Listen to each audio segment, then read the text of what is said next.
Hello everybody, it's me, TONIK TZW, and we're here in the Tier 8 campaign reward ship, the Z-44. As you can see from the splash screen, it's not actually a bad game, but the ship itself leaves a lot to be desired, and I have to say there are much better Tier 8 destroyers there, especially in the tech tree. I'm looking at you, Sumner, but we'll have a quick look at the captain and inspirations that I'm using on this, because this boat is probably a tier 8 German Shimakaze if you run this build, because if you're running mosquito brutes, although you are losing considerable torpedo damage, I think it's 40% at maximum level, you are greatly reducing the torpedo reload. Now I'm running double concealment on this, and as you can see we've got a 4.2 second on the guns. Torpedoes there, we are down to, what is that, 40 odd seconds, which is fast, and concealment we're running at 5Ks. Now there is an alternative setup using non-event commanders, and that is to run a triple concealment build with Eric Bay, Jersey Swirsky, and I think it's Den Shi Chang or Shen Yang. It's one of the dengs, dings or dongs that they have in the Pan-Asian line. But you can run a triple concealment build and it's not going to make a huge difference, and I've considered dropping Deng out of the roster here and putting something like Space Fishy on for the extra torpedo speed, or even running a commander that might give me some extra hit points should I get into trouble. So we're only gaining 0.2 seconds reload on the main guns, but we are almost doubling the torpedo reload time. And as I said, I haven't really had a good experience with this thing in gunfights with other ships, but we've got quite a considerable lineup out here. 4 destroyers on each team. There's a Shima, there's a Girin out there, there's a Jutland. I didn't catch the last ship. I think it might be an Elbing, and none of those I'm looking forward to bumping into. And the way I decided to try and play this game is, first of all, to play the cap. Now, I know that the Jutland has sonar. We've got the Giuseppe Verdi, which has radar as well, and we'll bump into him a little bit later and have our balls glowing in the dark for a little while. But for now, we're going to get onto this cap, and looking behind me, I just see that everybody seems to be turning and heading in the opposite direction, which is never a great start for a game, is it? We can live in hope that people will learn. But let's get off the Victor Meldrew approach to narration on videos and look for something more positive. And a positive start to this will be the fact that we are going to get a solo cap. Now, unlike the Tier 7 Tech Tree Destroyer, the Z-44, this does not have sonar. I think even the Z-46 has sonar. So it's a bit of a shortcoming, considering it's a Tier 8 premium. You'd at least expect it to be on par with its Tech Tree equivalents. I'd say it's a Tier 8 Z-35, but even the Z-35 has that 5-kilometer sonar, and that is down at Tier 6. And if you're running a concealment build on that and you get it down to 4.9 and bump somebody running towards you, you can do the old smoke sonar and guns trick and get onto them. Now, this is something that I love to see. As a destroyer captain, I hate to see it normally. Battleships hanging at the back in a legendary match. These guys have not pushed the cap because they know there's a destroyer here. The fact that B cap did get turned tells me that it's likely that the destroyer that was out here has gone on to B cap, left these guys hanging in the wind. And as I said, I have a very fast torpedo reload, and even though we've got that reduction of 40% on the torpedo damage, it does seem that we get many more floods with that reduced torpedo damage. It may just be the ships that we're hitting, it may just have been a bit of luck, but we're looking out here to see what we can do. And look at that, there's some nice torpedo hits there, and we're just going to tick up the damage. The second salvo looks like it's going to run through and actually catch that guy in the Montana at the back. Are we going to get lucky again? No, is he going to slalom them? No, we get another hit there and another flood. We're up to 39,000 damage.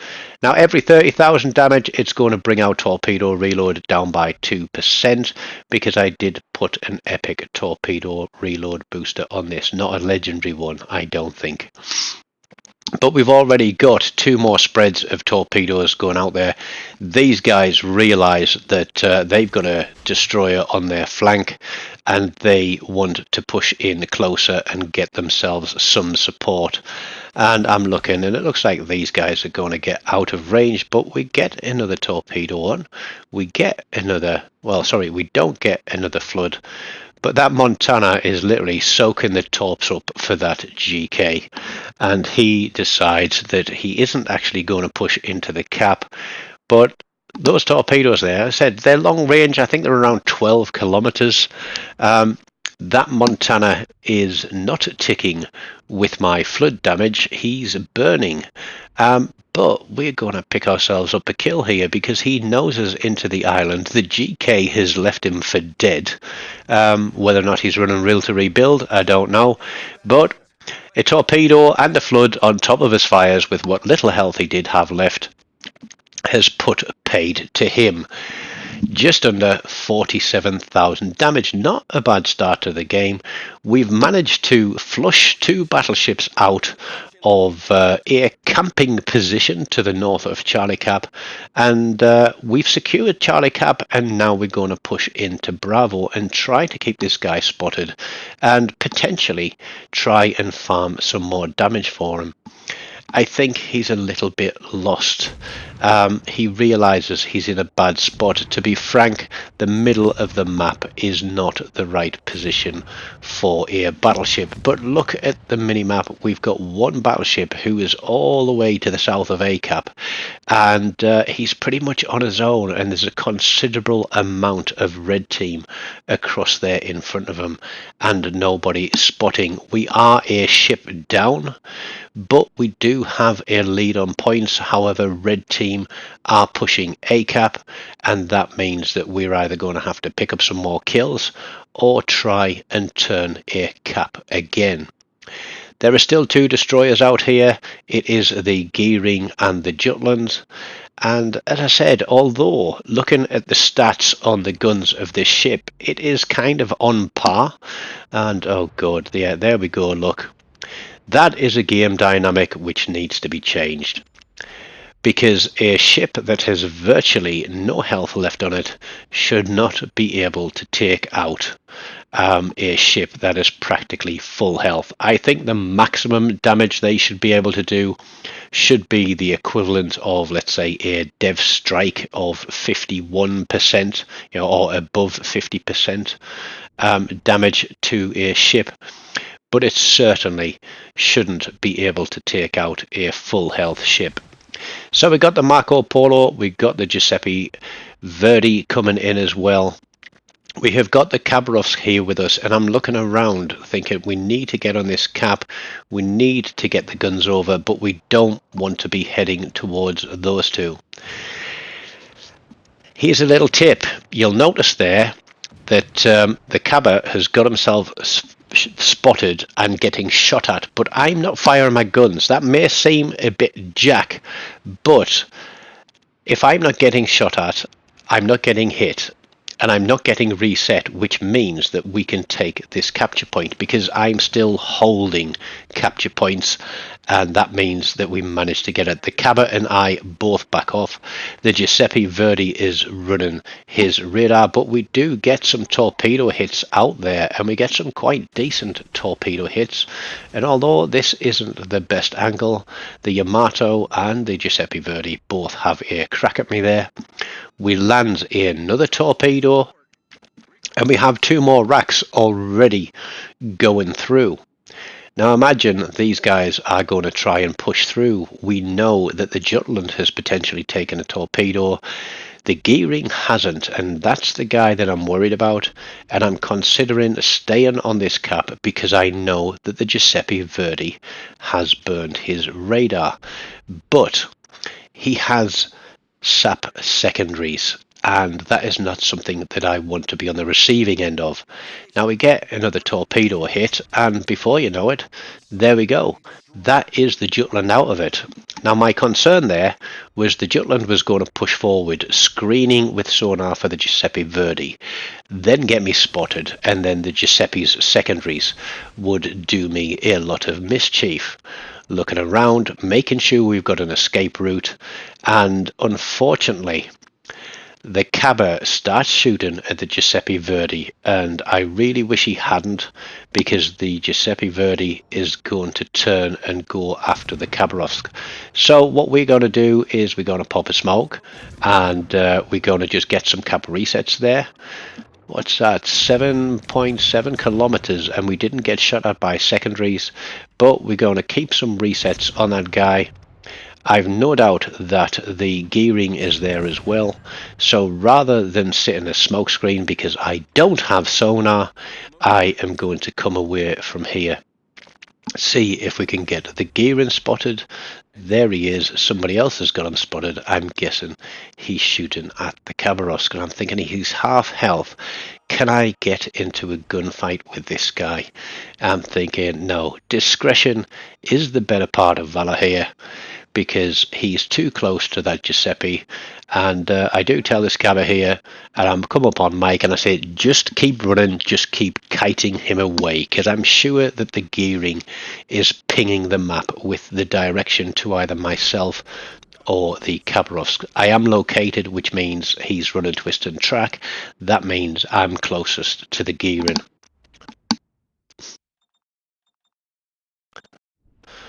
Yeah, pinging the map, asking that guy down there to please, can you move a little bit forward and at least try to contest something on A or B and put yourself in a position to be a little bit more use. But there we go, torpedoes out in the direction of the Giuseppe Verdi, and we're going to turn around and head back towards B cap. I don't know what that guy was thinking. I was thinking maybe he's waiting for his radar to come off cooldown. But caps are king. We are up on ships now. We are up on points. But it is a lead that can very quickly disappear. The Giuseppe turns out of those torpedoes and starts heading away from us. And then our twist and track indicator switches back to the cap. So we're going to get our guns over, because I think we might be bumping into the gearing, and there he is. He's got himself spotted. What build does he run to get spotted at 6.3 kilometers, or did he just not expect that battleship coming around the corner? He's got one set of torpedoes off, but his guns obviously were not looking at me. The Giuseppe can't see us. We're going to put one more salvo of torpedoes out there, and then we're going to push back into B cap. So it's not, as I said, the greatest destroyer at its tier. To be frank, I don't even feel like this ship deserves to be premium, because I really don't think there is anything premium about it. It is a mediocre ship at the best, and to be frank, even if it was a tier 8 tech tree ship, it is still outclassed at its tier. I would take the Sumner over this any day of the week, and I would play it as a gunboat. I've run up against these things in the daring when they've been up tiered to legendary, and to be honest, in a gunfight with the daring, with the build that I run, they don't stand a chance. They may have a couple more guns than me, but they just don't have the power to be doing the damage. It's a rare occasion that I will lose out in a gunfight one-on-one to a Z-44. In fact, I don't think it's happened yet. I think the only time a Z-44 has killed me is when I've been taking fire from other directions at the same time. Now this BB, he's grown a set of balls. He's going straight out against this Giuseppe. Now I'm expecting this Giuseppe to come into him and to go bow in. We put the torpedoes out. He's getting shot at by the Khabarovsk, who is low health. We put a couple of salvos on there, letting him know that we're there and hopefully trying to get him to burn his radar down if he hasn't used it already. But then we need to get away from him, because if we lose that guy, they could potentially start pulling points back. But 4 plays 2, the Giuseppe, it looks like he is going to go down. He's taken a couple more torps. He's got a flood on him, and I'm just using the torpedo indicator to get an idea of what he's doing. Is he going into B cap? Is he turning out for us? Is he going to take down our battleship? And we're going to, well, we were going to put torpedoes through that gap just in case he decided to turn out and come through there. But we're all the way across onto A cap. There is the last ship, Marco Polo, that was in division with the Giuseppe Verdi. There's the guy that was at the back of the map. I think he spent a lot of time tanking a lot of damage from a lot of ships, and now he's got himself behind an island and he's clinging on to life. We haven't got enough time to take this solo cap because we hit 1,000 points for the team, and that was all by playing those caps. 116,000 damage, 16 torpedo hits, 11 floods, 2 solo caps, 2 cap defends, and almost 3,100 base XP. So although it is a very mediocre and middle of the road ship, I think I managed to polish a turd with that one and actually pull together a decent game for something that is easily outclassed at its tier. So don't be afraid to try something new, to take it out there and at least try to do well in a ship that isn't potentially the best. You might surprise yourself. Don't forget, like, subscribe, and take care of yourselves until next time. Goodbye.